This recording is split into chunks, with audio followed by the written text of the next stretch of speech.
Bom, eu tenho que admitir que eu tenho uma quedinha por Isekai. Konosuba e Overlord provavelmente são os maiores culpados por isso, mas eu não consigo me esquecer do Digimon, a primeira sementinha que me fez gostar tanto desse gênero. E foi por isso que quando eu vi um anime com um título tão icônico e com uma proposta tão original, eu não podia deixar passar. É o tal Isekai de aposentadoria, alguma coisa do tipo, preciso de 80 mil para me aposentar. Eu resolvi dar uma olhada, não é difícil encontrar um anime. Joga 80 mil Isekai no Google e o resultado tá lá. Novos ares, finalmente, eu pensei. Não estamos mais com alguma variação de dominar o mundo ou derrotar o Lorde Demônio, mas uma menina buscando aposentadoria. Isso é bastante inesperado. Será que o autor vai tender para um estilo Slice of Life? Ou a gente vai ter um anime meio focado em economia? Com certeza tem bastante potencial de humor aí. E como é que ele vai encaixar um Isekai no meio disso tudo?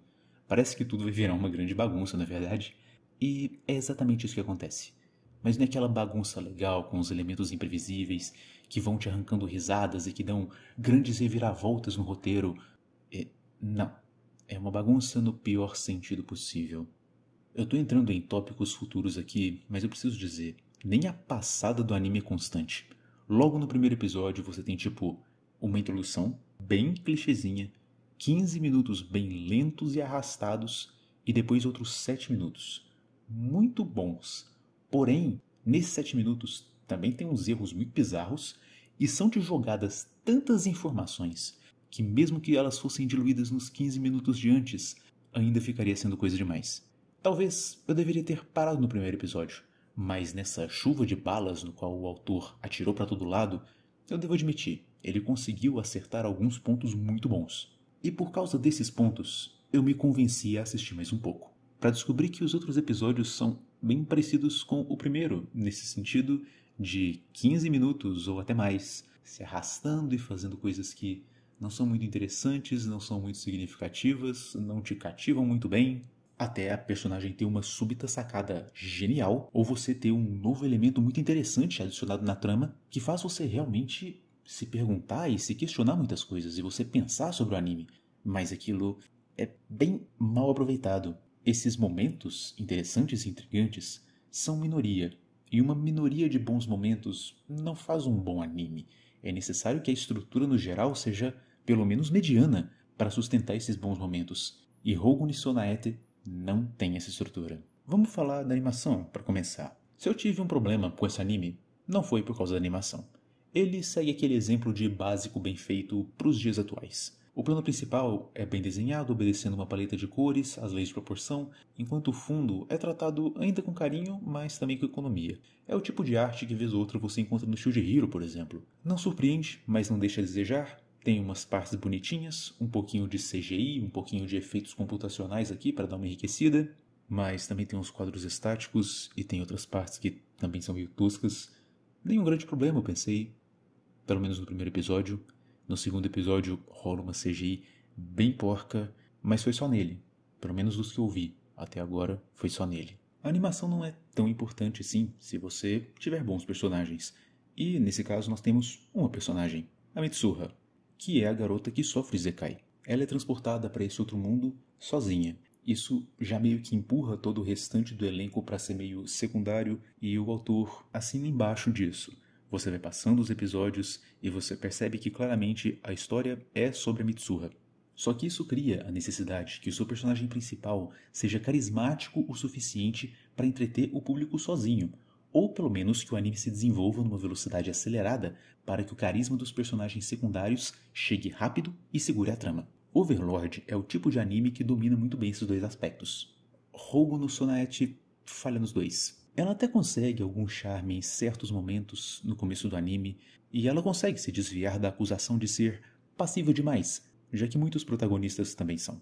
Para ser bem sincero, teve até um primeiro momento onde ela conquistou minha simpatia, quando ela se lembra do seu irmão e usa os conhecimentos do seu irmão para triunfar naquele mundo, e ao mesmo tempo mostrar como ela sente falta dele. Esse foi outro dos momentos no qual o autor acertou. Ele consegue tratar muito bem e muito brevemente essa falta que a protagonista sente do seu mundo original, sendo que a maioria dos personagens de Isekai nem sequer cogitam a possibilidade de olhar para trás uma vez que eles sofram Isekai, seja pelo motivo que for. Mitsuha não apenas sente falta do mundo real, como também da sua família, e usa constantemente os seus conhecimentos do mundo real para triunfar. exceto que não é bem ela, mas é o irmão dela, aparecendo quase que misticamente, falando na cabeça dela o que ela deveria fazer. A primeira vez que isso aconteceu, eu achei incrível. A segunda vez foi maçante. Mas só no primeiro episódio isso acontece 3 vezes. Nesse ponto você tá só roubando a capacidade mental da sua personagem principal e empobrecendo a trama. Mas essa não é a pior parte.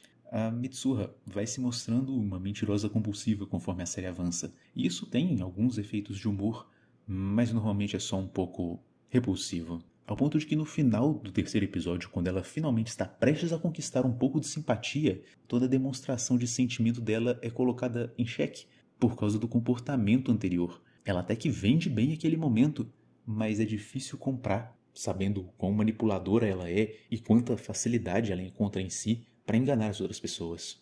É analisando o enredo que você provavelmente vai perceber por que eu não gostei tanto assim do anime, embora eu já tenha deixado muita coisa clara na introdução. Como eu disse, todos os 3 episódios foram pelo menos 15 minutos arrastados, uma certa enrolação, algo que eu não senti que adicionou tanta coisa na trama quanto aquele tempo demandava. E nos minutos onde a trama realmente se desenvolve, onde você realmente consegue ver o brilhantismo da personagem e do autor, ainda há muitos pontos sem nó. É estranho como ele se agarra a certos clichês e não os desenvolve bem, enquanto outras coisas que ele deveria desenvolver, mas ele parece evitar, talvez porque são clichês. Veja, a Mitsuha se mostra até bastante inteligente quando ela percebe que possui um poder muito único e que ela pode lucrar muito com esse poder. E ela desenvolve um plano até muito inteligente para fazer uso desse poder. Mas essa habilidade, que possui um potencial, vamos admitir, fantástico, é dominada por ela quase como uma natureza secundária. Ela não sabia que tinha, aí de repente ela tem, e ela já dominou, e ela sabe como funciona, e aí ela sabe ir, e sabe voltar, e sabe usar como bem entende. Eventualmente ela aprende as limitações, mas também não é grande coisa assim. Todo o conceito do anime é dependente dessa habilidade principal da Mitsuha, mas ainda assim, por qualquer motivo, resolveram não trabalhar ela tão bem.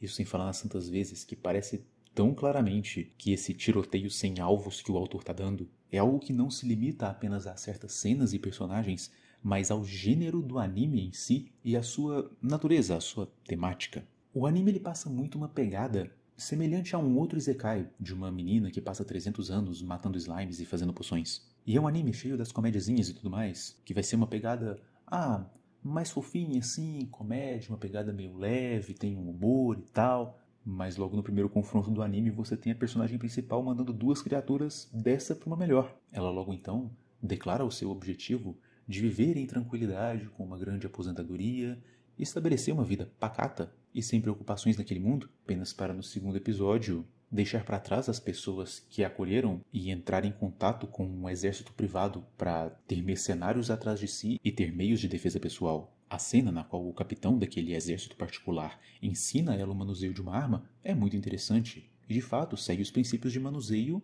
que nós temos no mundo real. E a maneira como ela chega a essa conclusão e como ela trabalha os seus poderes para chegar nesse objetivo é muito interessante. Mas logo no terceiro episódio isso já não faz mais tanta diferença, porque ela quer conversar com uma família de nobres e conseguir um financiamento por parte deles. E como ela vai fazer isso? Tratando eles de maneira muito semelhante a que ela tratou o exército particular, mentindo copiosamente. Só lembrando que as partes realmente interessantes de tudo isso que eu falei acontecem em 5 ou talvez 7 minutos do anime, o que em 3 episódios, vamos lá, dá mais de 1 hora de anime.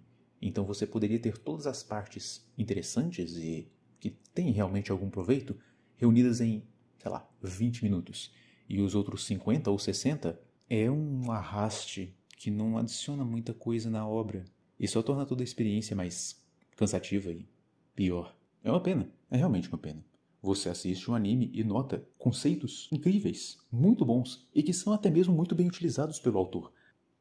Assistir esse anime foi como fazer o grind num jogo ruim. É muito esforço e pouca recompensa. É com muita tristeza e pesar que eu dou pra ele uma nota 3 de 10. Não me entenda mal, não tem nada de errado se você gostou.